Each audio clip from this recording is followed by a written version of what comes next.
10, 9, 8, 7, 6, 5, 4, 3, 2, 1, 0.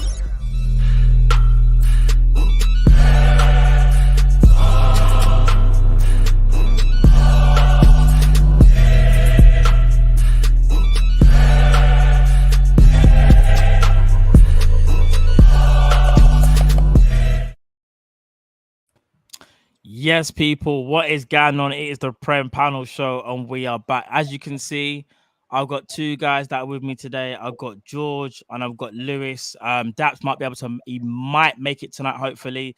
But if not, you just got the three of us. We're still going to chop it up same way. You know what time it is, PREM Panel Show. Let's do this. How you guys doing, man? Oh, I'm great. Loving life. We're all right. Yeah, one of us is in it. Yeah, one of us. Don't worry, lads. I'll carry the positivity of the stream. It's all good. Yeah, it's only gonna be you. Yeah, I'm not gonna lie. I didn't even really want to do this one today because we're just in the mud, innit? If I'm being honest. So I was just like, oh gosh, like we got to do this. But here we are. But all right, let's some of the heat off us. So thanks for that. Yeah, I know, something I really didn't want to do, innit? But it is what it is. It is what it is. We move same way, people. And if you haven't already, people, smash the like button already. And these guys' channels are in the link as well in the descriptions also. Make sure you subscribe to those guys as well. Do you know what I mean? And yeah, we might have some more people joining us potentially this evening. But if not, you're gonna stick with us three because we're gonna chop out some content. And there's only one place to start. In fact, you know what? I'll start with the Spurs fan. Oh, it's about your rivals, your direct rivals, Arsenal. Now, listen, I'll say this now. I want an unbiased answer from you, George.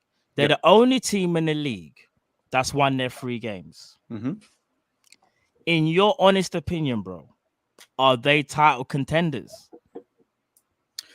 for the championship next year? Yeah, probably. Yeah. I'll throw you a little scenario. It was a couple of years ago. Bournemouth was sitting pretty at the top of the table after about 5 games and ended up getting relegated that season.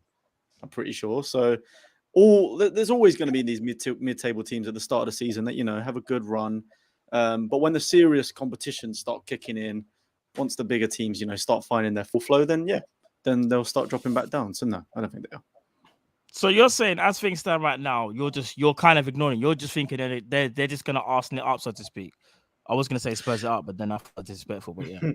Look, I'm not going to. Yeah, hopefully not anymore. Look, I'm not going to lie. There's no denying. There's no denying that they've obviously improved from what they had before. If you compare the start of the team from the start of last year to now, it's a big step up. But they had the whole of last season with 1 game a week, and they still couldn't get top 4. Completely bottled it to us at the end, and then. Now they've got Europa League to worry about. They're going to try and be across other competitions. It's like someone was saying in the chat, it's very, very early days. And I think you haven't seen like the likes of Man City getting full swing. We've got great points, but we've not been playing that well. So I think we'll definitely improve. And I think despite your guys' terrible stuff, I still think you guys will come back into the fold later on. So yeah, man, I think once they're only a couple of injuries away from having a pretty poor team again. So yeah, man, I don't think they'll be up there come the end of the season. No, fair enough. Lewis, I come to you because obviously, you know, the rivalry's there, just the same with Spurs, you know, with the whole Arsenal thing. But are you surprised by their start? And do you think people are underestimating them? I hear what George is saying about it's very, very early. But you also kind of have to respect, like, you beat what's in front of you. And that's exactly what they've done. They've done what no one else has done. And albeit it may be 3 games, but they've won all their games and they've pretty much won it convincingly. Do you feel like there's some part of you, Lewis, that's like, right, do you know what? Beneath the surface, Arsenal actually slyly just might be title contenders, bro. Like title contenders? Yeah. I thought you were going to talk to me about top 4 title contenders. What, you just... Yeah, bro. The Arsenal title contenders. No. Nowhere near title contenders. If you were talking to me about top 4, I was going to say they haven't really done anything they haven't done already in terms of have good runs and everything, but they did that with 1 game a week and they didn't make top 4 anyway. Until they show me they can handle this Thursday to Sunday thing, I really don't care. Their team looks good. Like they've added really well with the likes of Zinchenko and Jesus and that. Definitely, and they're playing good football. Won't even take it away from them. I'm not that worried. I'm really not that worried. But And that's in terms of top 4. Like, we're talking about title race. Mm. No, it ain't going near no title. Nowhere near the title. You can click me on that as well.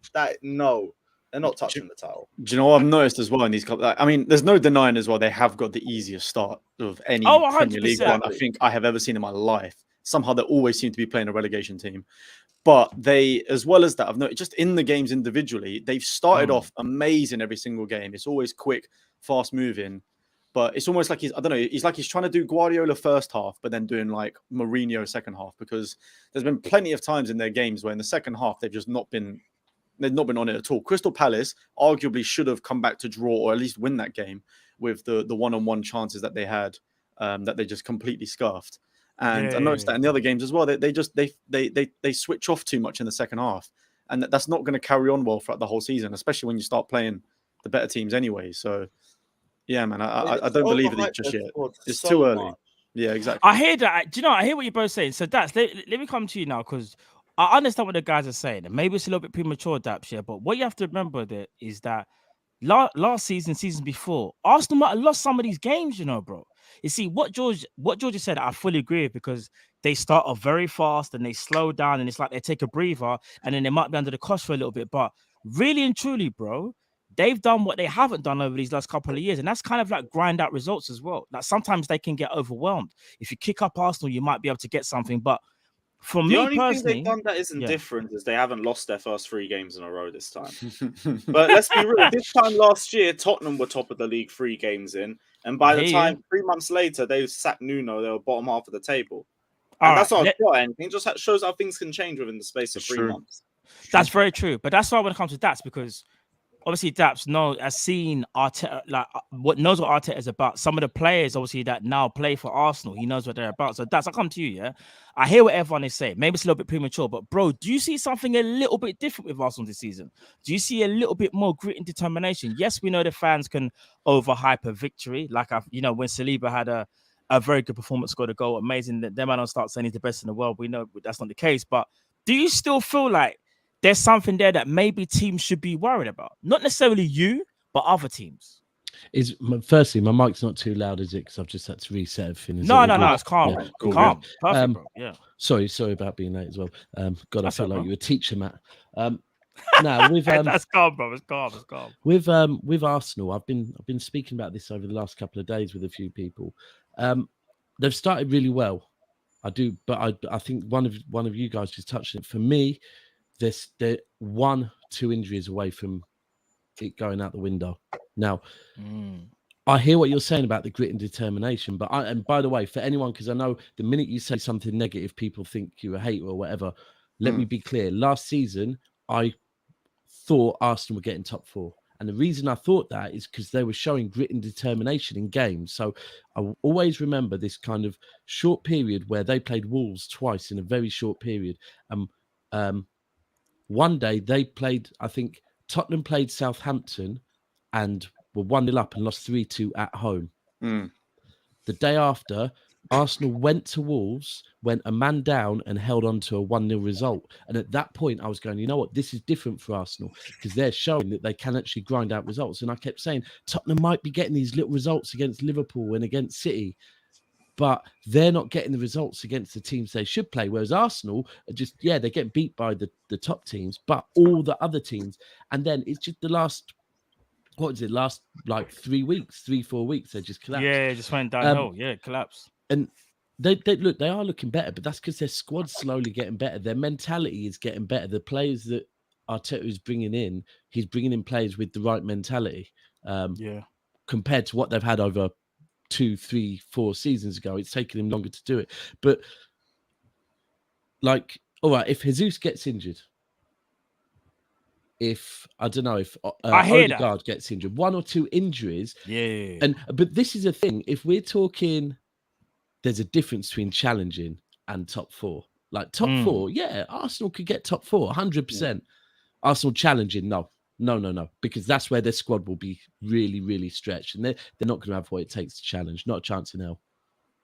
No, I hear that, and I hear where everyone's coming from. The thing is, in my opinion, I think when it comes to Arsenal, it's the Jesus one where I feel like if he was to get injured, they have to rely on Eddie and Cikaya. So that's the big one for me. But you see how you said Odegaard. If I'm not mistaken, they still got Fabio Vieira, who hasn't started, I don't think. So I don't know whether he can play 10 or not, but then you could maybe move some players around, because maybe you could put Smith Rowe there, potentially. You could even put Saka there.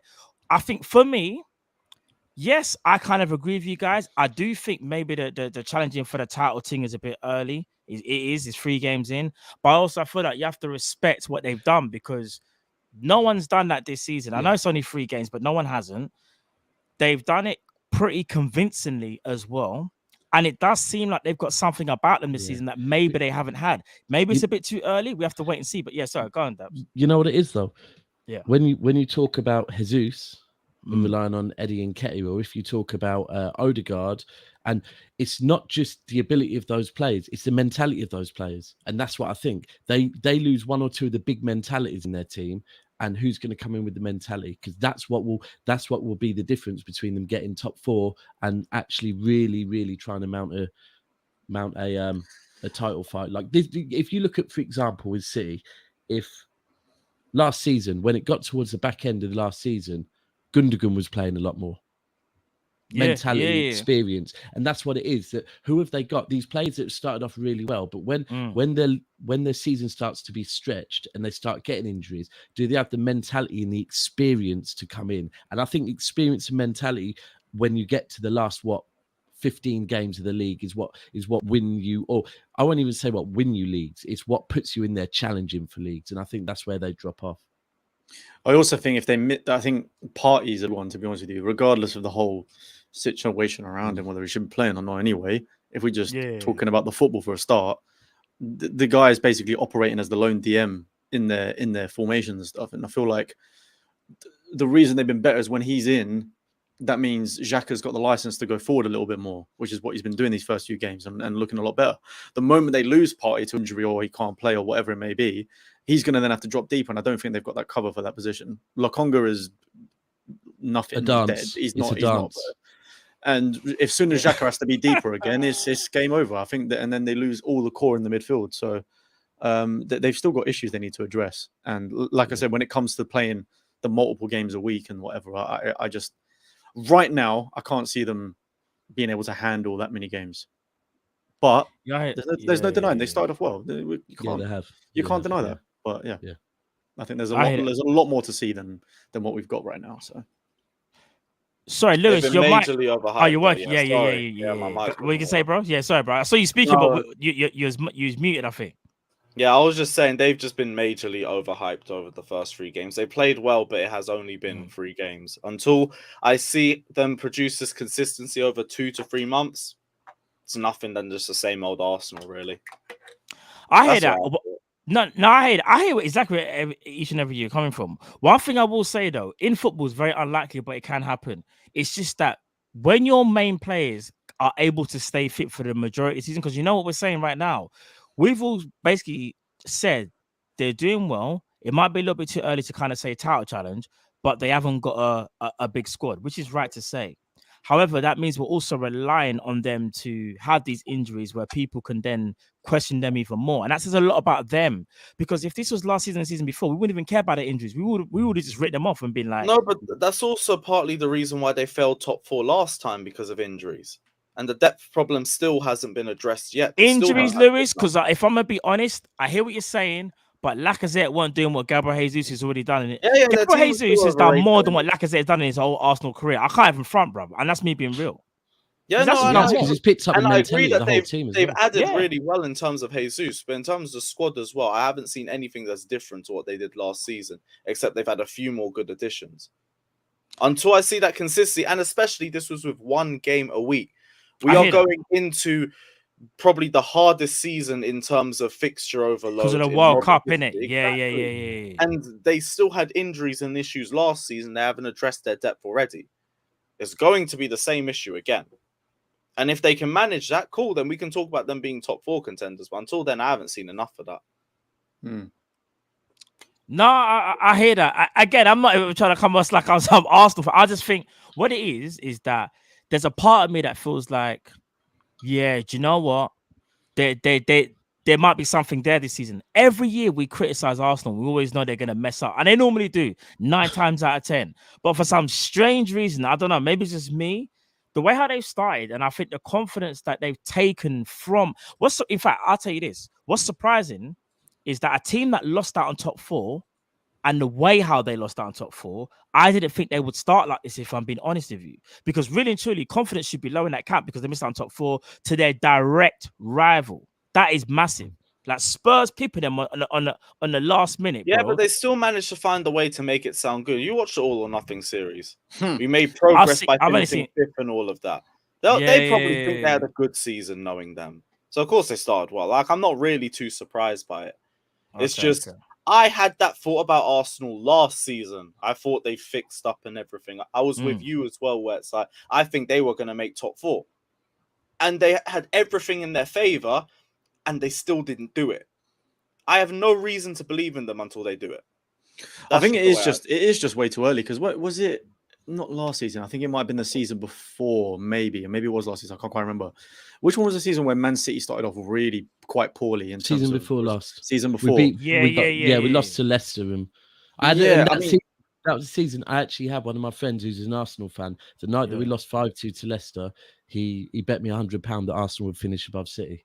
That's how good they started and how badly we started. But that's what I mean. Early in the season, there is so much that so much changes. So much gas in it. Relegation battle teams, mid-table teams, whatever you want to call them, always tend to start off way better than the top teams. Don't know if it's because of the lag that some of the top teams have from maybe finishing the season, whether they're in the Champions League, whether they're playing international games, whatever it may be. Plus the promotion gives them sort of more juice to be able to want to play these first few games. But naturally, as time progresses, the consistency comes in, and then you'll see the likes of Man City come back and start winning loads of games in a row or whatever, because they've just got the squad and the know-how to do all that. If you look to like the opening couple of weeks, like I've said this on a few streams, Liverpool had to go to Fulham, hot summer's day in London, the cottage in the corner was Ram, the whole of the ground was Ram, right? Do I think that, and they got a result, do I think that Fulham in October at Craven Cottage get a result against Liverpool? No. Then you look at, I think, Bournemouth on the opening day, they got a result. Forest the week after at home. You look at all the teams that are newly promoted, they get results at the beginning of the season because they have that new, everyone says new manager bounce. It's the same thing. It's a new season bounce. They've come up. And also, generally, if you're coming up and you're a lower team, your squad is not as big. So the start of the season is fine. When it starts getting stretches, that's where all of a sudden things start getting back to normality. But the fact is, Arsenal have improved. They haven't got worse than last season, in my opinion. They've improved. I mean, I do agree with you on Saliba. We haven't seen enough to be judging him the way, but he started well. Jesus has come in, started well. Zinchenko's looking great. Now, whether Partey will come back and go straight in or not or whatever, when Partey does play, he does look good. I mean, he doesn't play enough for me. He improves them massively. He improves them. And the same with Tierney. Zinchenko's doing a great job, but when Tierney's fully fit, will he come in? Yeah, probably. But then that gives you options of where you play Zinchenko. So I'm not ruling them out for top 4 at all. I think they could get top 4, and I do think they're improving. But I think if you look at for me, Tottenham and Chelsea's squads are just that little bit deeper at the moment. All right, cool. Just to end this Arsenal talk now, I'll go around the panel. So, Lewis, I'll start with you. Where do you think Arsenal will finish this season, bro? 5th. Again, 5th. I don't think the top 4 changes personally. Maybe the order, but I don't think the top 4 changes from last season. Arsenal finished 5th. Fair play. George, what are you saying? I actually think they can get 4th from Chelsea, to be honest with you. Mainly because of just what I've seen so far. No, I've got to be real, but I feel like that was a direct shot. No, because like if we look at the last couple of seasons, right? If we look at how like the top 4 has come about, both seasons have been like almost like every team didn't want top 4. You had Man U, Spurs, Chelsea, Arsenal. All games were like you'd lose like 3 in a row, win a couple, and lose whatever. Like it was so up and down. And when Leicester were involved the year before as well, like no one seemed to want it. And the way that Chelsea have started and the whole situation this summer. I mean, obviously spending money on players, but I don't feel like the coherence is there. There's obviously issues with the managers and whatever, and still no proper striker. I just Aubameyang's getting the golden boot. Don't worry. Oh my god, you're gonna be chanting his name. It's gonna be hilarious. Saw But, Aubameyang score last night live in the flesh. Yeah. Oh yeah. I was the game. That was his goodbye. Warming up. It was, I didn't even see the game. Was it 3-3? I was the game, sorry, bro. It I was was 3-3. It was it was. You know what? You could see both teams. I mean, the fact that Barcelona could play Koundé was like refreshing for them because they didn't have to register him because it's a They didn't friendly. have to register I was like, how's he on the pitch? Oh yeah, they don't have to register him. It's a friendly. That's But mad no, I mean, still. we started off with a very, as expected, a very changed team. Brought players on, but it was one of those games. It was amazing to go there, see the new camp, catch up with a few City fans and whatever. But it wasn't, you know, it was a friendly, and it felt like a friendly. Oh well, and you know what I will say, if that's how the new camp feels usually, then it's not a very hostile ground to go to at all. Yeah, it literally, isn't. It really it isn't. is. The I was police sat are in the more middle of hostile, hundreds of being Barcelona fans honest. in a City shirt, and everyone's smiling at me and hi. But it Bro. might have been because it was a friendly. But yeah, it was good to go out there and see it and see Xavi and Pep back together and whatever else. So yeah, man, it was good. It was good. But Big up. Aubameyang scoring as well. We won't Yeah, talk about the Haaland dive in the box. No, but, you know. do you know what? Actually, just quick, because I don't. In fact, you know what? Because there's a few things I'll talk about, but we'll get onto that actually. Quick, so George, what you saying at Arsenal? You said fourth. You think they're straight fourth? I think they can, to be honest with you, but none of this Yeah. title contender nonsense. Okay, and that's the end of you, bro. What are you saying? Where Arsenal finishing, bro? It's a hard one, man. I mean, based on the right now, I'd have to say Arsenal can get top 4 100% over Chelsea. Agreed. And any United fans, way you look, John, Yeah, just Lewis now. just woke up. No, but it's Man, the real stay thing is, woke. we're talking here and now. Yeah. If Aubameyang comes in and starts performing like he did in his good years at Arsenal, yeah, that could change everything. I've been saying all summer, to get the best out of Sterling, you need a striker. And we Especially got with Havertz friendly ghost instead. You know what? With the deliveries from Cucurella and Reece James as well, I've been watching it thinking this is just rude that they haven't got a striker up top when they're putting some of the crosses they're putting in, and there's no one to eat them up. All right. The one James did I'm against glad- us was mental. Cross. Yeah. Listen, Perfect. guys, I wasn't even gonna really. Chelsea weren't even really on the main card tonight. But you wanna know something? We're gonna flip it because now they are. 'Cause I was thinking, you know what, Yay! Lewis, Yeah. Lewis. Listen, I can't be the only one in pain tonight. You know that like that. These men are all good. These men are all got together. Cool. These men are all got 7 points. Like these men are brazy. These men are calm. They can actually like wake up and you know what I mean. Look on their Twitter and it's calm. I can't look, bro. Right now, I feel like deactivated my Twitter and my Insta everything because right now it's peak. So Lewis, you feel how I feel right now. I'm just gonna ask you this simple question, bro. What is happening at Chelsea, fam? Oh, you said the question was gonna be simple, bro. There's like so many layers. all right, let me break it down. Many layers. All right, let me break it down first. The Leeds result. I know you, man. There, you had to hold that. You had to hold that. There's nothing you could do.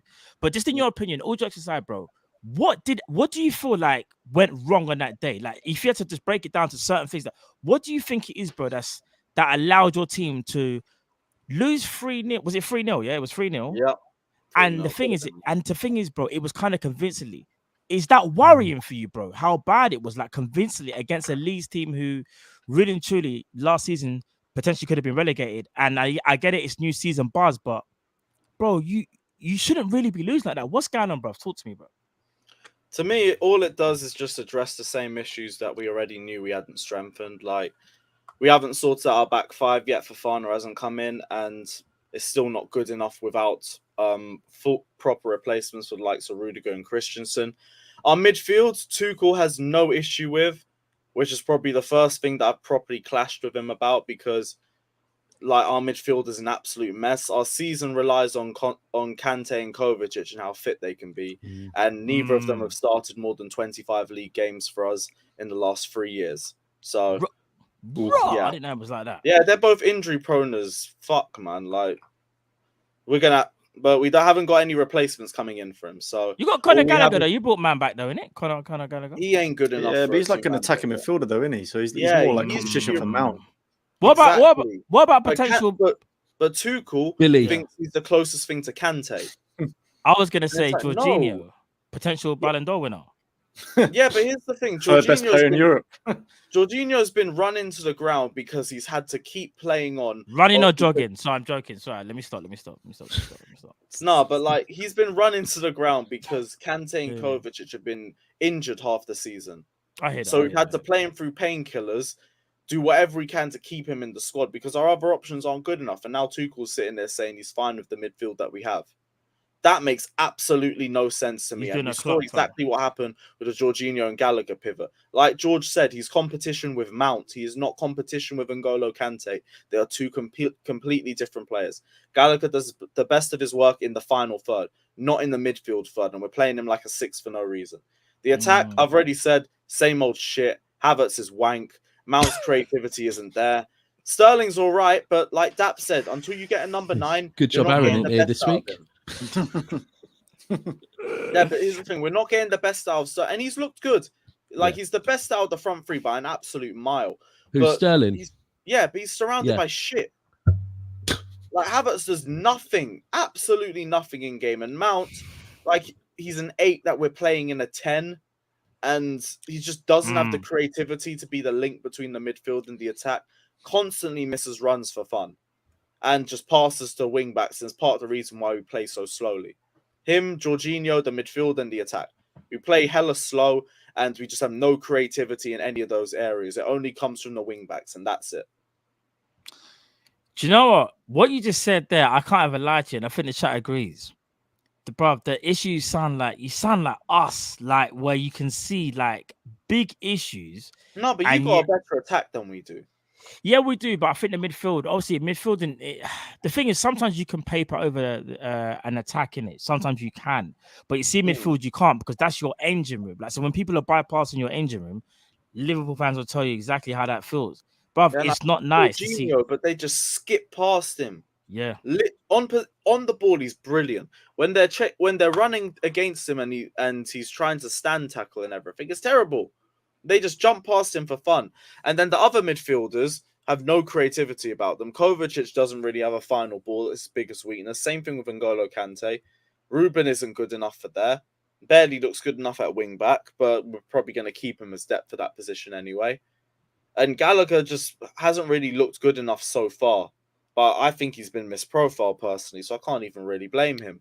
Yeah, I can't see where he fits in your team. I actually think you would probably benefit from 4 at the back most, given the sort of attackers you have. Because then as well, like if you think, let's say Cucurella and Reece James are the starters then at the fullbacks, you know that if one gets forward and attacks the way they normally do, the other can easily slot in as like a third centre back for cover. sort of Ain't thing Reece like James that. playing right-sided centre back though at the Yeah, moment? he is at the ain't he? moment, yeah. Because I'm not gonna Fofana lie- hasn't come in. I can't lie. That's And now that 'cause they- Koulibaly's red carded, he's definitely going to be in the next 3 games, whatever it is. And you got my man, Trevor.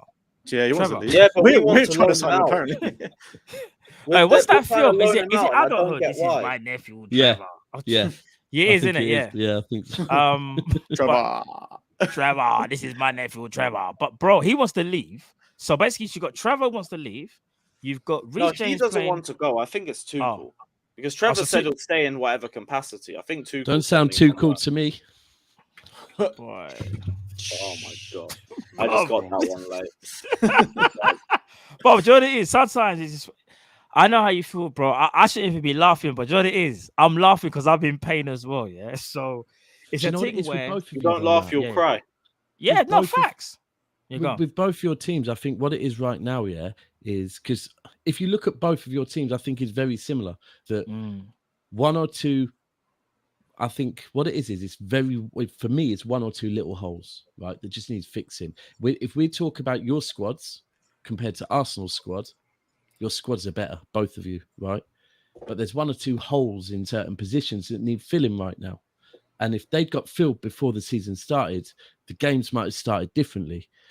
But the games haven't started differently. They've started, and now it's about, like, not only if you're going to fill those holes, it's about the managers sorting out the mentality of the team. And I'm going to keep going back to mentality. You haven't started well. It's now the manager getting hold of it and boosting the morale of everyone and not letting it drop too low. Like, because 3-0 at Leeds, 2-1 at Old Trafford, they could hurt a lot. And they could cause issues in the dressing room, which I always talk on with Liverpool. I think the season that you didn't retain, I think that was massive dominoes effects.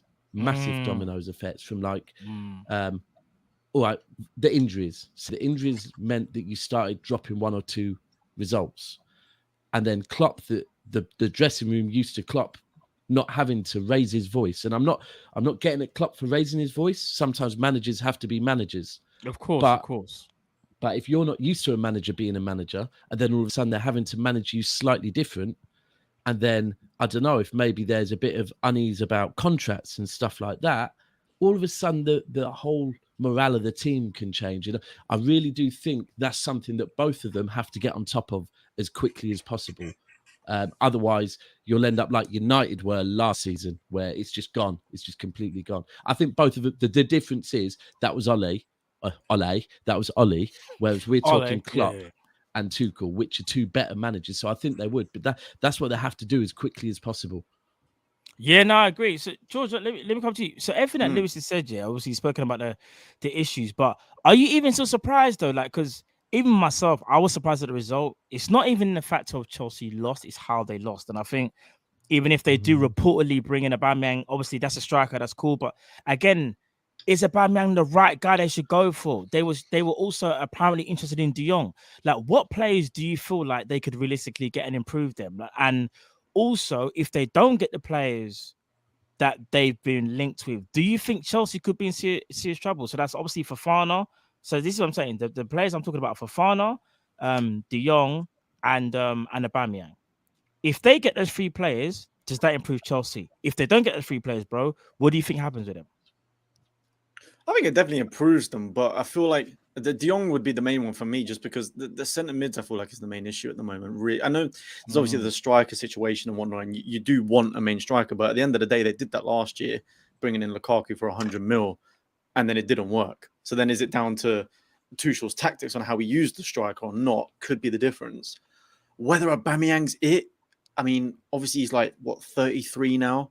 I know he obviously was amazing at Arsenal before, but players just do decline, and he's not been amazing at Barcelona. And the fact that they want to get rid of him and Depay already and bring in Lewandowski, so it might just be a case where he's actually getting towards the end of his career. So I don't know if he's the right man, especially not a long-term solution. Fofana, I think, would be a great signing, despite how much money they're going to spend on him. Facts. I think he'd be fantastic. But it's just signing. What really confuses me about Chelsea at the moment, and what I don't understand, is obviously with the new manager in, he's basically had to spend money, because that was whole part of the deal with him coming there, is that you're going to have to spend on the squad, spend on training ground, whatever it may be. It really does, just to me, from an outsider, feel like he's coming in as this American owner coming into the sport and just almost trying to show that he's got it, trying to make these big signings, spend a lot of money, prove that he's trying to do it without necessarily signing the right players for the system. Is sort of what I feel like is going on. I will say every sign that we get is Tuchel approved. For the first time, this is actually the signings that the manager wants. I get the criticism on Aubameyang, but Tuchel literally said that this is the perfect striker for his system. If it works or not, all of the signings are Tuchel's. It's not ones that the board has picked for the first time. It is everything that Tuchel has asked for. So were the ones last year, were they not his decision? Nah, they weren't his. Lukaku, Tuchel didn't ask for. He said he would have been fine with him. He would have been fine going into the season with the squad that just won the Champions League. The board always picked like their own players. That's why we have a bunch of players that I think are crap. Never really should have came to us in the first place, but they were board picks. Like Lampard didn't ask for Havertz, for example. He just got him put on his lap, and here we are. Lewis, I need to ask you a question. Actually, again, what's this about? I need to ask you, bro. This is Tuchel's pick. I don't really understand it. I think he's a good player. I'm not going to say he's crap or anything. Do you think he's a good player? No, honestly, he's not 60 mil. He's not 60 mil. Bro, I can't let you be a player with good potential, like decent crossing, decent direct dribbles, and all of that. He's nowhere near 60 million. I completely agree with you. But if they want him that bad, cool. live by the sword or die by the sword. We'll see how he performs at Chelsea, but I can't say anything much if he wants him that bad that I hear they're you. going to put 60 million in. But as a Chelsea fan, let's say that is the case, and that's who Tuchel wants. Are you, as a Chelsea fan, happy with your manager spending 60 million good? And I have when spent years asking for the board or for Chelsea to give the manager everything that he asks for, because they always go for who they think is better first. It's half the reason why we're in this position with this confused ass squad that we have. This is the first time we're giving the manager all that he wants. If that means that we're spending 60 million on Anthony Gordon, I guess it means we're spending 60 million on Anthony Gordon, but we'll see how he performs in it. But- Our so- attack is absolute arse. Whoever Yeah, comes but in come is on, he ain't probably an better attacker by though. then. I don't know, man. With The- that I don't one. know So- if we use him as attacker or wing back depth, but come on, we got shit. Do you know up what it there is? The anyway. reason I Can't say be that is much because worse. I could give you like an example. Like so for example, Arsenal after reportedly like Pedro Neto, and I think if someone had to pay 60 million for one of the two, I would rather go for Neto. Like there's other players in Same. the league. Zaha's 25 mil with 1 year left on his contract. Bro, I completely agree with you. 60 mil could probably, and I say maybe, depends if he was in fact, he would have to force the move. But someone like Alan St. Maximum, like he would have to force the move because obviously Newcastle got so much money. Newcastle. But there's other. hold on. Yeah. City said they would, and I know that age is a different thing, but City said Barca need to stump up 80 million minimum for Bernardo Silva, right? Yeah. Gordon, Bernardo Silva, what, 20 million difference, really? I don't think so. And And that's Neto, like even if you go back and look at Neto's Premier League experience, forget his injuries all of last season. Season before that, he was Wolves' best player, and I thought he has one more season like that, Liverpool were going to snap him up because So did he I, looked to be that fair. good. Like I hear all that, but he's joining us, so that basically makes him the Ginger Eden Hazard, and I'm just gonna go over there. just you know very quickly, just because it's like Go on, George. it's a slight tangent, Yeah, but go on. it's on this whole topic of like, Yeah. are we like past the point of no return now when it comes to signings in the Premier League? Because I'm not being funny, it is a bit ridiculous how inflated the prices are compared to everywhere else in the world. Like, I'm not being funny. That's true. Gordon should be nowhere near the 60 million price tag. We spoiled the transfer market. And it's why, like, it's probably partly due to COVID because the rest of Europe's been hit badly, but the Premier League money is still there, so that's where the clubs are fine. There's also other factors as well. A lot of players are obviously trying to move to the Premier League now because of that reason. So it is sort of inflating everything. But the fact that mid to low table teams can demand like record-breaking prices, let's be honest, for terrible players, not terrible players, because I'm not saying Gordon is, because I actually think he's decent, but I mean, He's like decent, in comparison to what 60 million should be. Do you know what I mean? This is what I was gonna say. What it can get you. Like, for example, you see Ismail Assar now. I think he's linked. He was linked going to either Newcastle or Aston Villa, one of the two. Yeah, they agreed to 27. I think it's 27 Aston mil. Villa was Sarr. João Pedro is Newcastle. Oh, okay. So, but it's 27 mil. Okay, that sounds about right. Like 27 mil. But I'm gonna be honest. I think Sarr's probably better than Gordon. What I think it is as well, and I hate to say it, but you know what it is? It's that English hype. Like, we got to stop doing this, because so much, English teams are the first to complain about transfer fees when they try and get a man from abroad, and they're like, "What? That's extortionate." But we're selling our own players at stupid, bro. Raheem Sterling is probably the only normal one. Like Raheem Sterling, how much did you buy him for, Lewis? Was it 45, 50? 45, 47 mil. Yeah. That makes sense because Raheem Sterling is a bad man. He's been doing it in the Prem for time. Regardless of whether you think, but then even still with like 1 year left, do you think it still warrants the 47 mil? And like that's Hayes true. Valid point. I think any other season we wouldn't. But I've said this. I don't think City like necessarily were like, yes, we have to sell Raheem Sterling and we have to sell Jesus this season. We don't. If you look at the way City do business, is very similar to the way businesses do business with assets, where you buy an asset and you value the asset on your books, and over X number of years, your assets basically earn its value. And that's why a lot of City players go on frees generally. Once they've done about 8 to 10 years, they go on a free. With those two, I think it's more of a case of this summer. we don't have to keep them. And if we can get that off the wage bill and it's a good value. And so it's like 45 million with a year left. When we know Raheem Sterling, if we don't sell him, we'll go on a free next summer.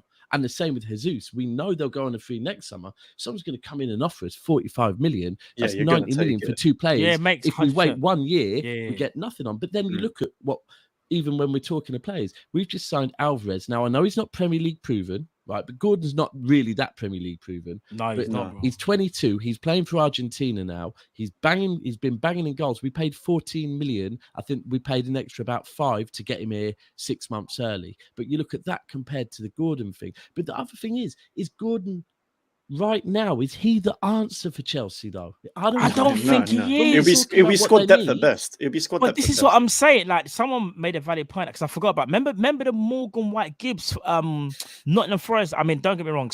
Forest are spending like they'd never had money before. They're just going into madness. But that's making me sad, man. It's not going to work. It never does. It never works. They've got 19 signings, 18 signings, and they expect them all to gel and cohesive. It's a whole new squad. It's ridiculous. Yeah, when players don't play, what's going to happen? But going back to the whole players. Bob, 19. Was it how many was our squad size last year? It's 18, and apparently they're going to make Serge Aurier their 19th signing. Fuck, what are they doing? It's mental. I hope they're getting him on. I hope the thing is, I hope they're getting him on 1-year contracts as well, because otherwise they could literally cause their club a lot of damage. If they don't stay up, they are above. But they're not even back. They're not selling either. I think they're using the promotion money or whatever it is they've got to just, and they're thinking this is our one and only chance. Let's just go bang it all. But that's never worked. We sold Bale, bought 7 players, flopped apart from Ericsson. You guys, I think, is it when you sold Suarez or Torres? No, it's Coutinho. They've been buying players for years. Coutinho, still buying players for that money. But then listen, man. But we had to stretch that out, bro. We had to stretch out that change, bro. Fulham a couple of years ago spent 100 mil when they came back up and got relegated with nearly record low points. You just can't do that. It's ridiculous. No, it's mad. Listen, there's someone in the chat saying they bought 18 on the cheap. Well, it's not, because they bought 42.5 million for Morgan Gibbs White. They spent like 20 million on Emmanuel Dennis. They've spent 100 and they spent the second most, I think, at like 160 mil. I think they have. That's not the cheap. They bought loads. They bought players. But listen, guys, before we end the kind of Chelsea talk here, I just want to ask you, like, I think Dax, you said it. Is he 60 million? Let's say they do get Gordon and they do pay the 60. Bro, is that the right person for that amount of money? Because I hear what Lewis is saying. Lewis is saying, listen, he's running for time, the Chelsea manager, to have to say on the players that they get. However, I think if that's the case, that's a bit of an issue, because this is just my opinion. If as good as Tuchel is, you can't tell me he looks at Gordon and think that is the answer. As good as Gordon can be, I don't think he's the answer for 60 mil. So I'll just go around. I just want to kind of get each one of yours opinions on it. So that's in fact, no, sorry, Lewis, I'll start with you. I know you said you're willing to give, or you're willing to accept, like, Tuchel having full responsibility as his players, but bro, is Gordon the answer for 60 mil? Is he the answer for you, man? Honestly, I'm not sure. I ain't got a clue. I'll be real with you. He looks like a decent talent. I don't know where he sees a 60 million talent in there, but it's up to him to show that to me. I can't say too much except I'll judge him when he joins us, but I can't be too negative about it. It's going to be a new young player that walks into a squad. I have to support it, but Tuchel's got to show me why he's 60 million. We'll find out. You know how you're spending all the money now. Like, obviously, I know the owner is rich and whatever, and there's obviously he had to spend money as part of the plans and whatnot. But is there not a slight worry now, because obviously it's not the same sugar daddy that Abramovich was? Is there not like a slight worry that maybe he's overspending a little too soon if he can't maybe do that in the future? I don't know the situation of him and his finances, so we were always self-sustainable as a club, and Roman left us debt-free as well. So I'm not really too worried about the club's long-term future. I do believe Roman vetted all the potential owners, and we got the best possible option in Bowley. And everything he's done hasn't made me worry or anything like that. I think he looks very competitive. He cares about the club's best interests at heart, and he's got the money to spend as well. And because of our sustainability and our ability to rely on loan fees and Cobham and all the likes of that, we're not necessarily going to rely on him to inject money to the same extent that Roman would have had to. He's just needs to help a little bit here and there, and that's just a job of an owner, and he looks like he's capable of doing it. So And I'm make sure you fine don't with sell Tony players Jones. like De Bruyne and Salah. Oh, Yeah, God, yeah. please, we let go of what's probably the best midfielder of the Premier League history just for possibly. no buyback clause. Can't be And one of the bothered with best it. ever right wingers as well in Salah. No, but Salah It's was never amazing, gonna. isn't He was never gonna shine at Chelsea. You could see De Bruyne's talents. Like I love Jose, but I'll always hold that. Bro, the against him. shade to Salah, you know. No, Salah shade, won't. bro. He wasn't going to show that at Chelsea. He had to go to another club and do that. De Bruyne, we saw his ability. We just threw him on the wing because he was fast and Belgian. Made no sense. Fair enough, fair enough. All right, then, guys. Anything else you want to say? Well- In fact, that's like we could get 60 mil, Gordon. Like, it just You know in what, your- the- yeah. The only thing you could say is, last season, if Mm. anyone, you ask any Chelsea fan or most Chelsea fans where their season failed, they'd say it was when we got injuries to our fullbacks. Yeah. So if you look, they brought in Cucurella and they've brought in Gordon, who I think can play as a wing back, right? So you could say, well, technically, if we go by what Chelsea fans said, that is the area they have strengthened. I just think unless he's going to throw the same money at a striker and a DM, which I feel he has to do, then I don't think it's the right thing. Do you know, I was just going to say, someone said earlier on about how You're not their going to get a owner- midfielder. yeah, so there we go. I think you do need a DM. What I Tuchel's was happy gonna with the say is- midfield he wants. Sorry, go on. But when it all changed, you see when the owner went and had that little meeting with Laporte, Mm. he came back with a different. Since then, he's just been going for players that other teams want. It's like him and Laporte said, let's just piss everyone off. Because literally, he's Yeah, come but we back and he's didn't do gone, it for the right ones. Casemiro was right there and we did nothing. And that just no, but always, that will always piss me off. Cucurella, De Jong. I think Cucurella's good signing. Oh, yeah, there's, great. there's a few more. Anyone you see, like, it's almost like your owner is going. Anyone that we see other people want, we're just going to grab quickly. He's probably Yeah, pissed it's off time because for that us happened to to be him with bargains in the Barcelona. market. That's probably why. Exactly. It's time for us Or to an be like agreement that. with Barcelona. I don't know. It's just, Just fuck up the honestly, whole, it's like the they whole had of dinner Europe. together, had a drink, and decided to just change the whole transfer window for everyone else. Just like, I'm rich, you're spending your future money. Let's just fuck everything up. everything up, yeah. Let's just- Mad. Is De Jong still got legs? Is that still going? No, the De De Jong thing, ain't or is that- happening. De Jong ain't It's not happening. happening. He don't want to. No. Barca are trying to pretend like they can do something to him if he stays, and they really can't. So De Jong's just going to stay. And I haven't heard any updates in like a month. I've just been bored of all the whole saga and everything. It's I not will. happening. I will say this though, from what it looks like, if De Jong was to leave Barca, from what I've heard, it would be Chelsea. You'll be the best placed It would team be, to sign but him. like he's not going to Yeah. go. He's not going to go. You never anywhere. say Well, never, it's because definitely not I'm not Man gonna lie, U now, they're Barca. They got a lot of stuff. They can't even They owe register him Kunde, 17 mil though. and they so can't I'd rather register stay Kunde there, as well. They got a whole heap of stuff going on there. I know, There's- but that relies on De Jong leaving. But what all the media doesn't tell you is that They De need Jong to has sell all him, the though. cards. That's He true. could choose to stay, and they can't do a thing. They're saying like lower your wages or leave. Mm. How can they lower his wages? That's it. Now, They have you signed heard the him. news? It's the fact they owe him like 20 mil as well or something like that. from Yeah, all the they're trying to bonus. apparently. They said they'll take man to court because what it is, the contract that he signed But they can't do Under- anything in it was the court. under the previous previous owners, owners is Yeah. some corruption thing, and what they're saying is, do you know what they actually asked him?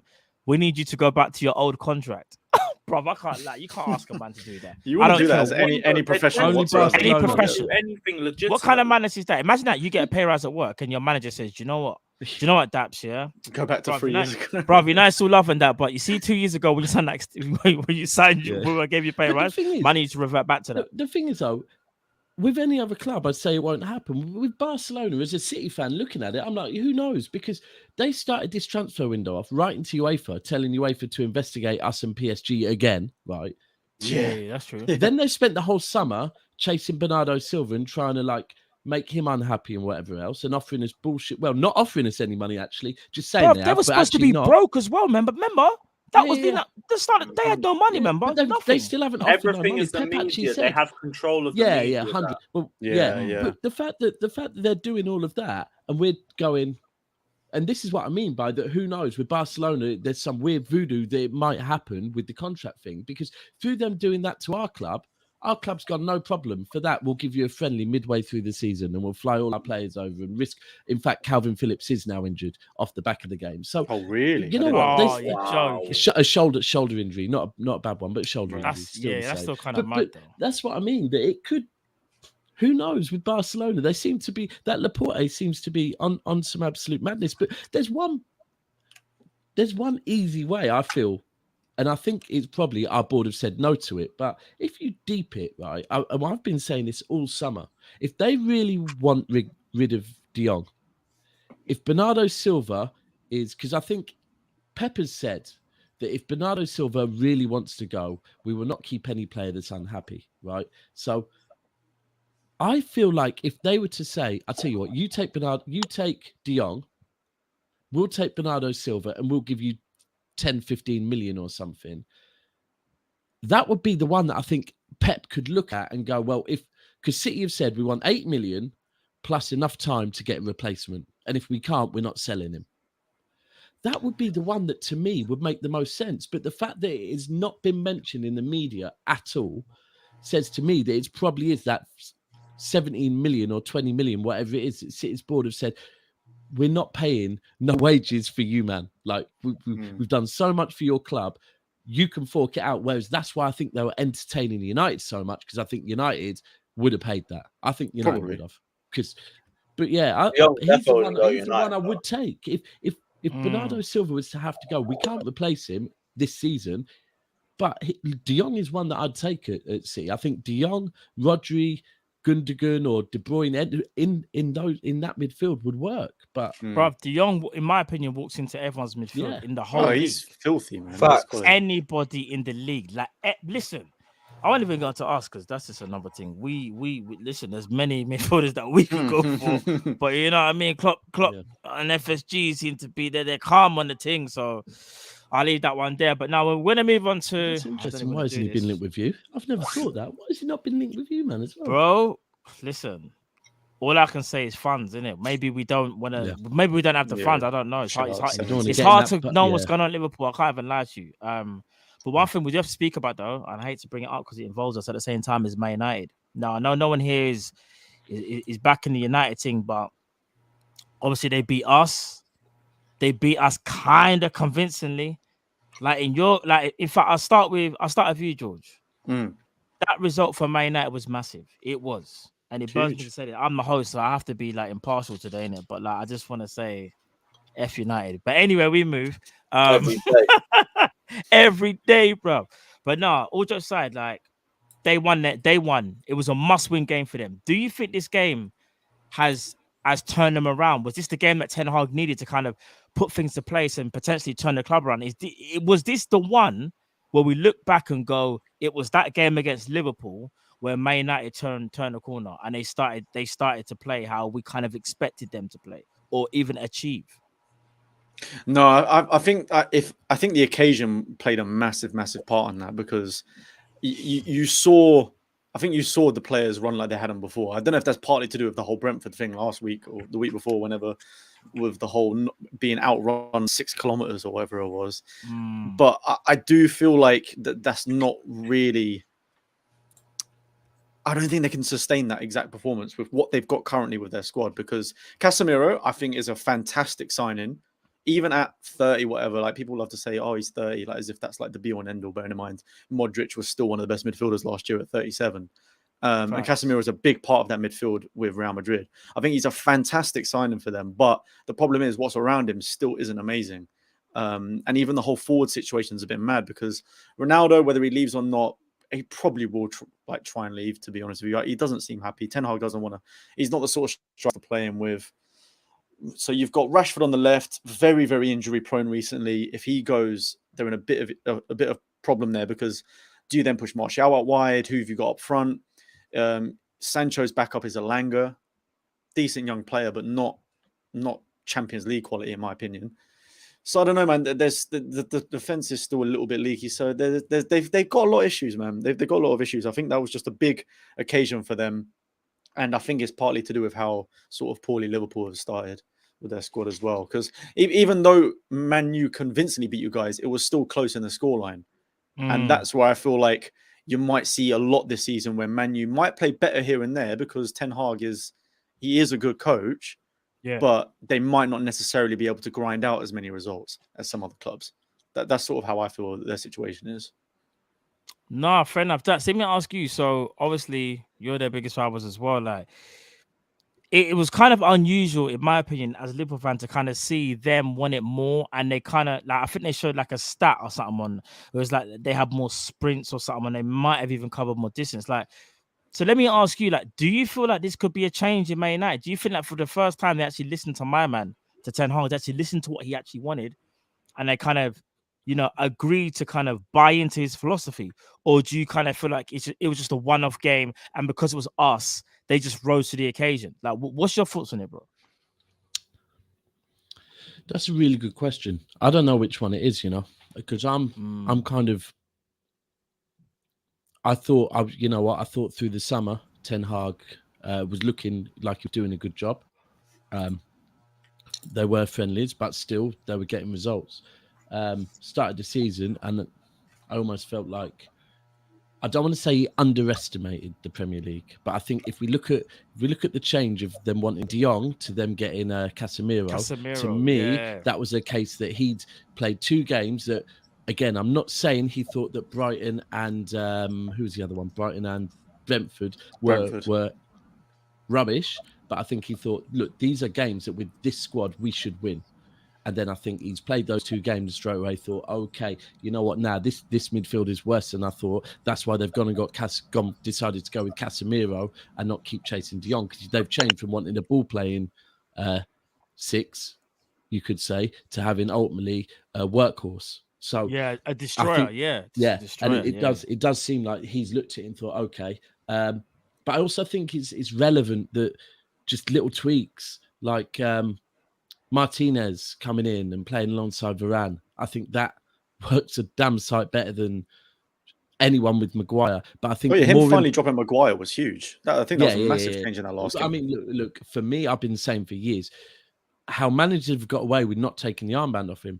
I get that the club don't want to sell a player that's worth that much, but after that they paid that much for. But me personally, after 6 months as him as captain performing the way he was, I would have said, okay, I get that we can't sell him, but he can't handle the pressure. Let's take the armband off him and say, you concentrate on showing us you can defend now. So the fact he's got away with having the armband for that long is madder than the fact that he's been playing for that long.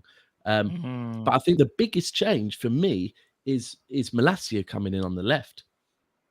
The whole Shaw thing, because then all of a sudden the centre-backs can be centre-backs now. Like you saw the amount of times Malacia would lose the ball and try and win it back. Shaw would lose the ball and just be like, I've lost the ball. And facts. Facts. It's just those little things. For me, it's kind of similar to Arsenal, that if we're going to say that Arsenal have to keep a certain group of players fit for them to get top 4, then I'd say the same about United. If Martial, I think Martial is massive to them. Martial, sorry, I think he's massive 100%. To them. And I'm his biggest fan. However, I feel like he came in the summer, came back from being on a loan where he's got no one to blame now. Every season since he's joined Man United, Martial has had someone else to blame. Whereas this time he's been out on loan and been dog shit there. He's come back. He's actually got a coach now that looks like he's paying him attention and sees. So Martial is at that age now where he has to make a decision. If I felt like during the summer he's made that decision, it's on my shoulders now. I have to put that shift in. He was looking good, but if he drops off, I still think United will struggle to score. They really will, because I think Ronaldo's going to go. Oh, I think if he doesn't go, how much will he even play? To be honest. Look, when you asked me before, will Arsenal get top 4? In my head, I was thinking, right, Chelsea United. I just pushed United away and said, no, they ain't fighting for top 4 for me. It's Chelsea or Arsenal. It was a huge game for them. It was a massive game, man. The fans, you could tell from their fans that it was a huge game, because they had to prove something. Ten Hag couldn't have 3 losses in a row. That's not a good start. So agreed. I think, look, we've got to see it over over the next couple of weeks if they can. It's very easy for Ten Hag to get this team up for Liverpool at home, but he has to remember that now when he's facing. I don't know who they've got next. In fact, yes, I do. I think they've got Southampton away. So someone said Southampton. Yeah, I think Then so. they've got Southampton. then they've still. got Yeah, then yeah. they've got Leicester away, Southampton away, Leicester away, and then I think it might be Arsenal at home. And I won't even look at the Arsenal at home. I think they can get a result against Arsenal at home because it's Arsenal at home, and Arsenal at home to Manchester United is huge because Man United's fans know that City and Liverpool are better than them at the moment, right? They will not allow any Arsenal fans to believe they are better than them. So that game is huge on them. But the Southampton away and the Leicester away, they're two ones that Ten Hag can't underestimate. No, agreed. The thing as well, like, I think it is going to take time with Ten Hag. I think he is a very, very good coach. But it's just like with anything, the way Klopp started, with the way Poch started as well. The team will change a lot from when they've taken it on. There's clearly a lot of issues in the Man United squad at the moment. I think he's made a good couple signings so far. They still have not addressed anywhere near as much as they need to, but give him a few windows and a couple of seasons. I think he will slowly start to build the sort of team that he needs to get them playing good football again. Because like previously, it's just been Man United signing big names for big money, big wages, just to make it look like they're a big club, rather than actually tailoring their transfers to the manager themselves. I feel like they should for their sake, they should probably, get more signings that he needs for his teams. But yeah. Do you know what? The funny thing is with them going for Casemiro, I said earlier in the transfer window, with all the changes that I felt are going on at Man United right now, I said if I was Ten Hag, which I'm not, by the way, but if I was, I'd be going, we need a destroyer as a DM for now. And we need an absolute machine up top, right? Because then, like, that destroyer in front of your defense is everything, man. If you don't get your DM role right, ball carrier as well. That's why I feel like this is what I was going to ask you, all of you actually. Casemiro, like you've all said, I think is a good signing.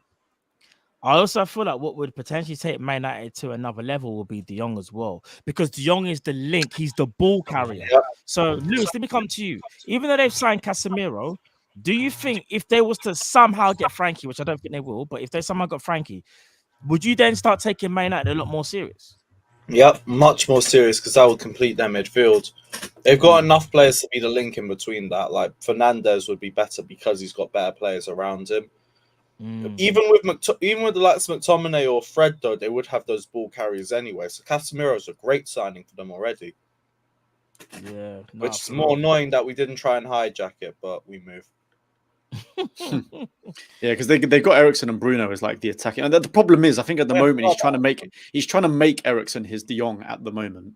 Because we saw how deep he was playing against. That's a good point. Yeah, that's a good shot still. But that's not what Eriksen is. Eriksen is just like a prime standard, not like attacking midfielder on 10, which he will be competing with Bruno eventually if they do sign another midfielder. So, you're right. I think De Jong sort of bridges that gap between Eriksen and Bruno with Casemiro. I think they definitely need someone like that to complete that midfield for sure. Definitely. Right, let me read out a couple of supers and then we'll move on to the final part, and that's the Champions League. Everyone is in the Champions League, so we're going to talk about everyone's kind of group stage and what they think is going to happen. Big up George, you must be happy. Dinesh says, even gentlemen, last 4 years, only Liverpool and City have gone 10 plus winning games in a row. No other team have not won more than 5 games in a row. That's kind of interesting still. And I did know that as well. Only Liverpool and City are the only ones to put them type of runs together. I can't even front. But again, like, just because Liverpool and City have done it doesn't mean to say that another team can't do it also. I feel like sometimes we do buy into history like a little bit too much and make it the be all and end all. But remember, records are there to be broken as well. So that's just and eras change. Like other teams, Man United dominated, Chelsea dominated for a period, and like it's swapped to Man City and Liverpool now. So it's like it will change again, whether people will like it or not. So agreed. Sam Max Legend says, panel, how far can your teams go in the UEFA Champions League season? Do you know what, Sam Max Legends? We're going to answer that because we're going to get into the Champions League segment in a bit. So big up yourself, bro, and Yeah, enough love always. Big up Lindsay, she's become a new member of the channel as well. Thank you, Lindsay. Love for that. And I hope for all the people that already are members that you are liking the members' content. Trust me, it is what we're doing right now. The football manager thing is jokes. So make sure you become a member, man. I'm telling you, you don't want to miss out. And last but not least, Jamrock, big at yourself, bro. He says, I think for any mid we're targeting, we shouldn't focus on what us fans saw in them that attracted us to them. Genie and Naby versus how Klopp will use them.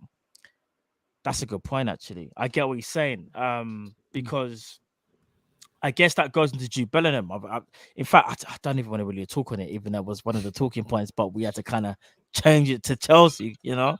But what Jamrock is saying is this: there's been many midfielders that we would want, and we're thinking this is how they're going to be. Now, Naby Keita, Gini Wijnaldum, especially, Gini Wijnaldum was a 10 at Newcastle, gets turned into more of a box-to-box. Naby Keita was box-to-box, a lot more creative and maybe more attacking, but then again, in Klopp's system, used differently. Jude Bellingham is obviously the one that we've been linked with the most. Everyone keeps saying Liverpool after Jude Bellingham, Liverpool after Jude Bellingham. Everyone's got in their brains, I think, some fans, he's going to maybe change the way how we play, or not only that, be this like amazing goal scoring player. The fact of Matt's frozen for me. I don't know about you guys. Yeah. I think what I was going to say is, but it looks like he's going to City instead.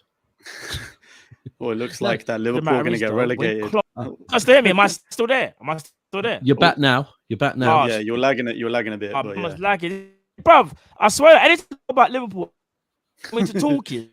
It's a sign. Am I still there? Am I going mad? Am I going mad again? You're on AOL right now. Little bit mad. Tell you what, hold on.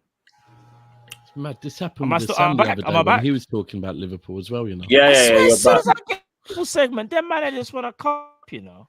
You said something about Chelsea being world champions, then you just disappeared. That's how I know you're a gas. Yeah. Hold on. I don't know what's going on. All right, People guys, give smash me. a like, Can you not see by the me? way. Can you see me, you lot? Or am I moving crazy? Can, yeah, but it's a bit It's blurry. still like a bit blurry. yeah. It's. I think it's better now. I think it's getting back now, better, yeah. All right, cool. Yeah, Let it's me back live. to normal.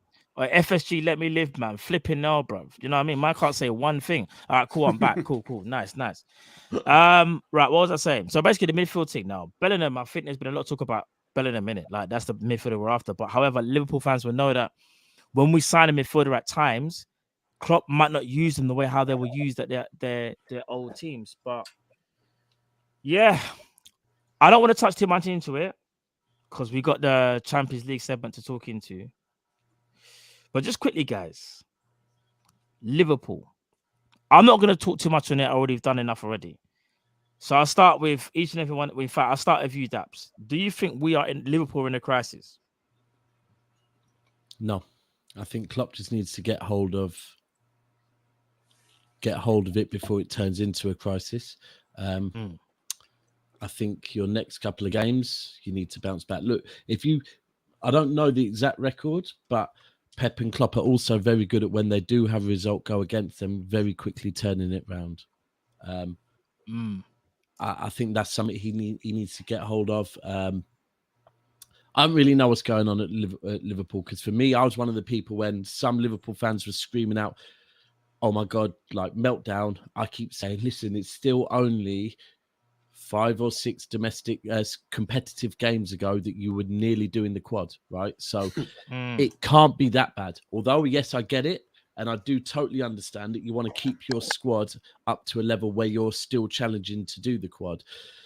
It can't be as bad. Like when you look at Man United, this has been going on for several years, right? This isn't like all of a sudden they started badly this season. When they started badly this season, we're saying, well, this just looks exactly the same as the start of last season. Whereas it's not the same with Liverpool. This is just a bad couple of games. Klopp just needs to get hold of it before it drifts away. If you don't, can you not still hear me?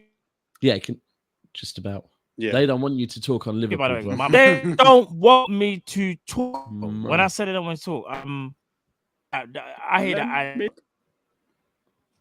Hold on, I'm moving. If you George, can me and hear, you are good, I think. Yeah, I think I can hear you well. Yeah. It's me.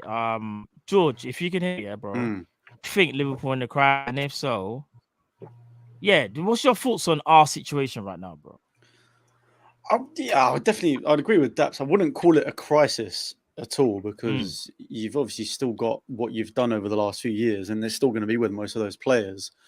But what I will say on that though is I do think there are issues that need to be addressed because, I mean, losing Mane is no simple thing. Like what he helped you guys to do towards the end of last season while Salah was in a massive dip since AFCON was insane. I personally feel like Mane carried you guys through the latter half of the season because he was unbelievable. With a bit of help from Jota and Diaz. Jota but Jota kind of faded, remember, because Jota got injured and faded a bit. Jota was kind of like January to maybe late February. Jota was getting and he was like towards the end of faded. End of like the previous year as well. Mad. I know he's been fine for the whole show, and I can already be mad. But yeah, go on, Joe. Sorry, bro. But I still think like obviously replacing him like Diaz obviously has started off amazingly, but again, it's only his first 6 months.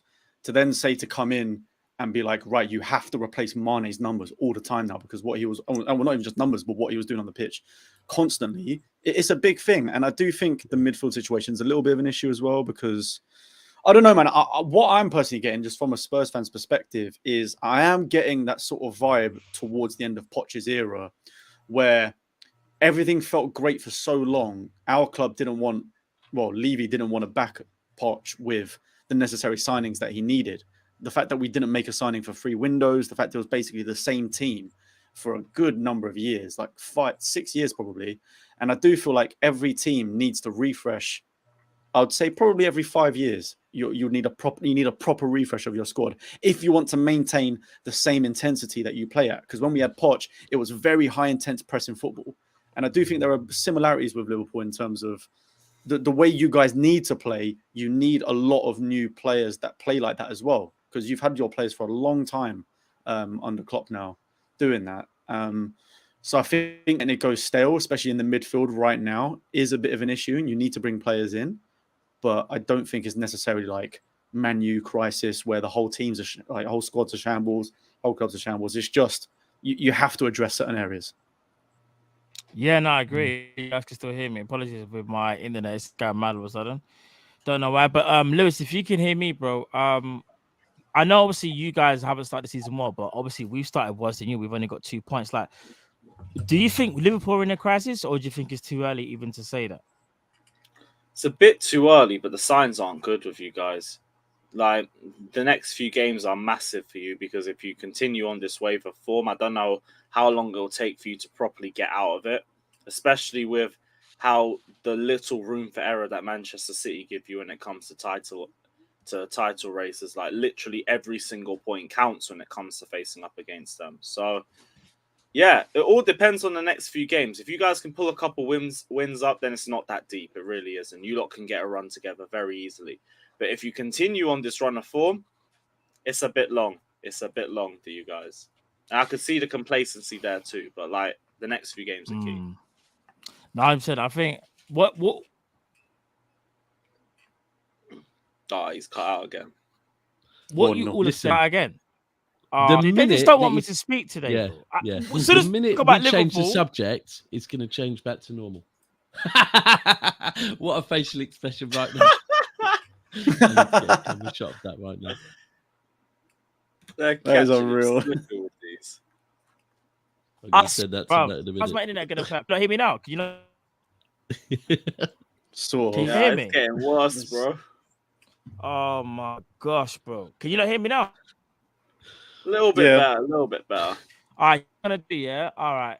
So let me see to wrap this up.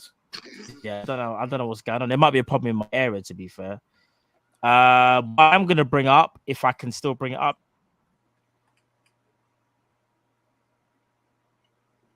Oh, I think he's going to bring up the fact that we won the league last season. I think. I don't know. Something about a penalty. Can you not see that? It's loading. It's loading not, slowly. Not yet. Oh, there we go. The Champions League groups. Here we go. Yeah. Yes. If you lot can hear me, this is a joke. I swear that we. All right, cool. I'll start It's with you, coming back Lewis. now. Obviously, Lewis. Speak about your group, bro. Are you happy with your group? Yeah, I think we did pretty well with that, to be honest. Milan will be a decent test, and I'm sure Sesko could give us a few problems with Salzburg, but we should be capable of finishing first in that. Third, God forbid. Yeah, should be capable of finishing first in that group. Could have been a lot worse. I'll take it. I'm happy with that. Fair enough. George, what about you, bro? What are you saying about your group, bro? I obviously can't complain on what I've got. We got the easiest. Well, we were the easiest draw going by the looks of things. Frankfurt. I mean, to be fair, it's teams not because of they're easy, but I wanted teams that were different to what we've had before. Just because I'm looking forward to going to away to them, but I was not expecting getting Frankfurt, Sporting, and Marseille. So yeah, man. I mean, I think it's obviously a good group, but I really don't want to get ahead of myself. What pot were you in? What pot were you in to get that draw? Bro, The these second, man, we're buzzing. man, I got Frankfurt, Sporting, and Marseille. That's not even. I swear, I don't even feel like Champions League, bro. Yeah, that is definitely a Europa League fucking group. It looks like one anyway. But That- yeah, man, I don't know. Like, yeah. I'm not gonna get way too ahead of myself yet and say that we're guaranteed our place, a spot in the in the knockouts, purely because we had this a few years ago when we had like Monaco, Leverkusen, and who was the other one? Like Shakhtar Donetsk or something. I can't quite remember. There was another team, and I thought that was a relatively easy group in comparison, and we came third in that. So yeah, it's compared to all the other groups. Yeah, it's all I could hope for. So I'm buzzing. No, I hear that. And last but not least, that's bro. What are you saying about your group, bro? Yeah, I mean, I was looking at it. We were already discussing which away games we're going to go to or not. Yeah. Do you know what? If you look at it, yeah, apart from Group C, because I've seen one or two people saying, "Oh, Group City C's a have got-" mazza. Yeah, No, Group C is an mazza. absolute madness, right? Yeah. I've seen one or two people because I was looking at them thinking, hold on, with that Tottenham group, with Liverpool's group, with City's group, I'm kind of looking at them thinking, hold on, there must be a hard group somewhere. Then I found Group C is just a map. I mean, I feel for whoever the bottom team is. Who is that bottom team? Pilsen Czech team. Yeah. Right. So I feel Group for C, them. They yeah, ain't getting no points. No. Yeah, they're not doing nothing. Yeah, but they probably will. To be fair, they'll probably beat Barca. But yeah, with our group, it is funny in it how Haaland's going back to Dortmund. I think you've got Lewandowski back to Lewandowski Bayern. going back to Bayern. I think haven't Chelsea Giroud, got a couple of Tomori players going back to Chelsea. That is kind of mad, still, isn't it? Yeah. That is kind of UEFA, mad how what are you like up to again? What are you up to? UEFA? I do find it weird that the first, like Lewandowski playing against thingy in his first Champions League And like Haaland. group stage. Yeah, and Haaland as well. That is, Haaland. and UEFA say these things are normal still. Well, but it's a bit of. I mean, it might be moving as corrupt as your internet, to be fair. But look, our group. I love how it's actually perfect now. That is not, Yeah, not that's talking what I'm about. saying. It's starting talking Champions League where Liverpool shine, and all of a sudden it's perfect. Yeah. I can't be mad at our group. People that say we've got an easy group, I wouldn't say we've got any easier group than Liverpool. Like for me, Sorry to cut you. That someone said Di Maria to PSG as well. You know, is that one day as well? Oh yeah, because he went Juve, didn't he? Yeah, he went Juve. As well. Yeah, so there's that is mad, you know. Them I man bet trying to do there's some more in it as well. WWE thing. Like it's kind of mad still. Like yeah, go on. No, but the one thing about the City one though is what I think it is. It's not necessarily that it's easy. I think it's easier than it looks on paper because Sevilla and Dortmund's team aren't what they were before, especially with Sevilla losing Diego Carlos and Koundé. That's why I feel like it's more like. That's Yeah, true. but you know what? The thing is, when people say that, but firstly, well, we should be in the top pot, right? So that is how it should be. That we should be the best team in our group, and everyone else below us should be. Same with Liverpool. I presume you're in the top pot. Just so it should be easier. But I think even it was if the it second wasn't, part. I think. Yeah. oh, for real? Yeah, because I think it's all the It's all only the the champions. winners. Oh, Yeah, is the that what it is? champions I of thought there their was some league. historic thing as well that put you. That's with No, I everything think- else. That's how they sort Yeah, the I rest of think the the pots. champions of the whoever wins. If you win your league, you're in group pot one. I think it is. Yeah, the pot and one. the team. Europa team. League winners. That's why Frankfurt are pot one. Yeah. Sorry, 1 second. I'll be back in 1 second. Yeah, cool, No bro. worries. But yeah, like just in terms of like, in fact, you know, why Daps is doing. I'm gonna speak about our good Liverpool. So obviously for us, I really can't complain too much. One thing I will always say though, we always get Napoli. Like I don't I was know going if to you say, you always Bruv, get we Napoli. get You got that Napoli group, man. every single time. I don't know what it is about this team. But fair enough. Right, we're gonna do them again. Ajax. If Ajax lose Anthony and they've already lost They're gonna get Ziyech back though.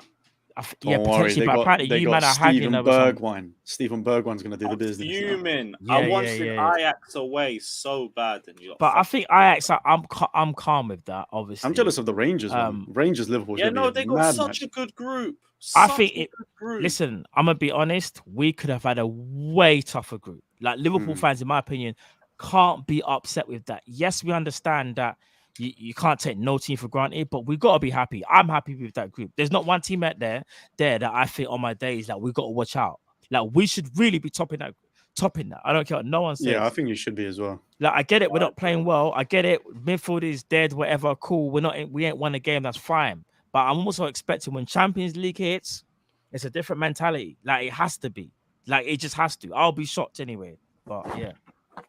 So that's my take on our Champions League thing. But I first thought that Group H was a bit of a group of death because of PSG, Juve, and Benfica. But then yes, the more I thought about it, though, I actually think PSG are going to steamroll that group.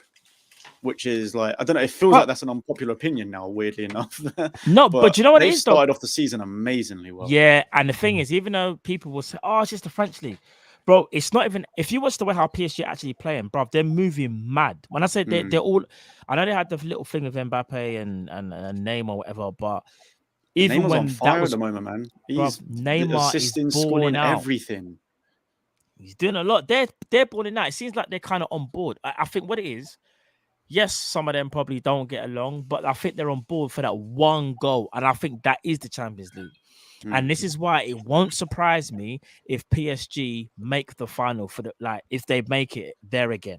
Like it wouldn't surprise me this time. Whereas before I'd be like, they'll something will happen with PSG. There'll be Neymar will miss how many games, I just feel like this something might be a little bit different this year. I could be now wrong, they've though. got oh god, who's the director of football? from the Monaco. Portuguese guy. Yeah. Campos. Campos. I wanted the Spurs so bad before we got He's made some clever signings. A couple of Portuguese. His what's it called? His portfolio for Monaco and Lille is disgusting. Like There's disgusting. been a few He knows links how with to him find and players. Bernardo Silva. To be fair, Really? yeah, there's been a few links, but Interesting. I don't think it'll happen. I think if he wants to go, he wants to get back more towards Spain, Portugal sides. But there has been one or two links. But I think you're spot on. It seems, and it's a bit of a funny one because if you look at the manager that they've got now compared to the managers that they've had previously, it's a bit like Chelsea and Roberto Di Matteo vibes. That they've gone and got someone that's come in that maybe his resume is maybe not seen as good as others. And his resume usually is kind of, I thought he was going to come in and maybe rub a few players up the wrong way because he's old school. But he seems to have brought them more together. Like they seem to be even, I'm seeing pictures of him with some of the players in training looking all happy. And I think, but I spoke on Martial earlier and how it was that he had to change his attitude.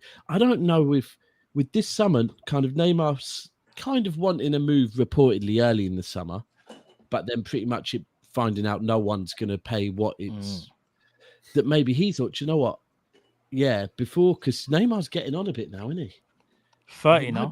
It might be one of them ones where it's like, do you know what? If we're going to do this, if I'm going to win another Champions League, it's got to be now. And the balance of their team is better. The balance of the team's got three at the back, Like bro. said, it's the smart signings as well, what they've done. They can cover up their deficiencies, in my opinion, a bit more because now they're playing, off the top of my head, they're playing Kimpembe, Ramos, and Marquinhos as the back three. Then in the midfield, they've got Nuno Mendes on the left midfield position. On the right midfield position, they've got Hakimi. Then in the middle, they've got Vitinha and Verratti that normally start. And obviously the front three of Mbappe, Neymar, and Messi.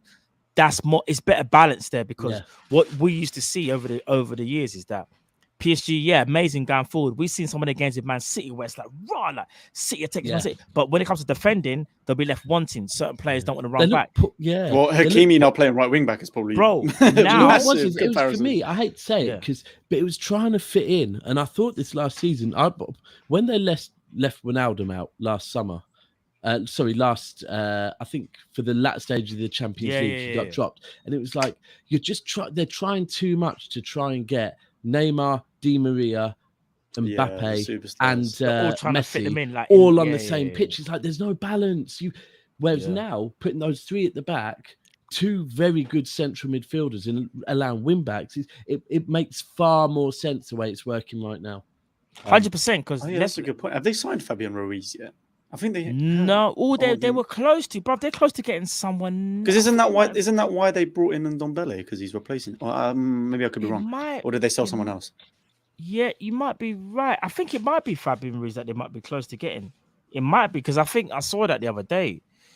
But like they've got more balance, and just like that's the same. You see, if the three at the top don't really want to track back, bruv, you still got 4 midfielders and 3 centre backs to just block the passing lanes. And it's one of them things where it's like they can actually a little bit afford to be lazy and not be probably punished as such. So let's see what happens with PSG. But I think for the first time in a while, teams really will look at them and go, yeah, they're a problem. Not just like, everything has to click. I feel like they're a genuine problem. So let's see what happens. But guys, listen, man.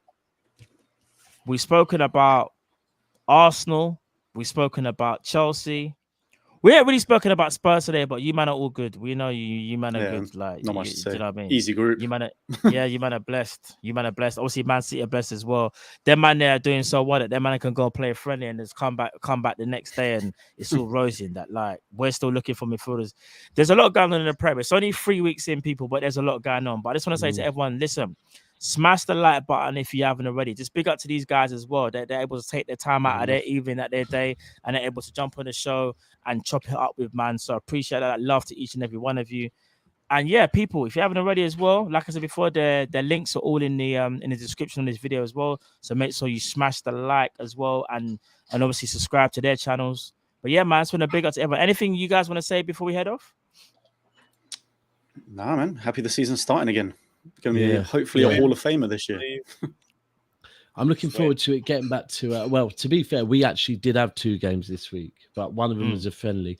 But I'm looking forward to it getting back like that. It seemed a bit mad to me that in a season where everything's going to be so squeezed in, Rusty, you might have got that we started off with like 3 weekends with no midweek football, and it's like we're now going to have to squeeze in. Carabao Cup's coming, Champions League. I haven't even looked at how they're going to manage the Champions League with when the World Cup starts, but I'm looking forward to it getting to 2 games a week, because we're now playing group stages back to back for weeks, which we didn't do before. Normally you play a week, you have a week break, you play a week, whatever, but because they've got to fit the whole group stage before the World Cup, we're now playing the first 2 weeks of September, first 2 weeks of October, and then I think the first 2 weeks of November, or like the end of October, beginning of November. They're all like compact and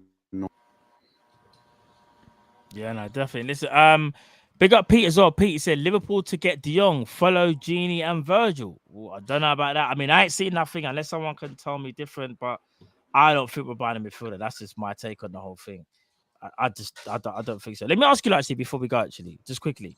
Daps, do Liverpool buy a midfielder before the window shuts? Yes or no? No. In fact, no. I think Liverpool might, but I don't think it will be. I don't think it will be a midfielder that you end up keeping long term. Oh gosh, I'll be Ben Davies all over again. All right, cool. We're buying a hologram that will just never play. George, what are you saying? The Liverpool are we buying a midfielder? Yes or no, bro? Doesn't look that way. I don't think so. Lewis, what are you saying? I don't think so. Not really. Too late in the window. That's a great way to end the show on great negativity for Liverpool fans. But yes, we move. We move. But no, I just want to say thank you to you guys again, man. And people, make sure you tune in. Of course, brother. Listen, make sure you tune into these guys as well. They're doing amazing content, each and every one of them. Make sure you smash the like on this video, people. We are here to stay. It's the PREM Panel Show. We see you again next week, people. Love as always. Peace.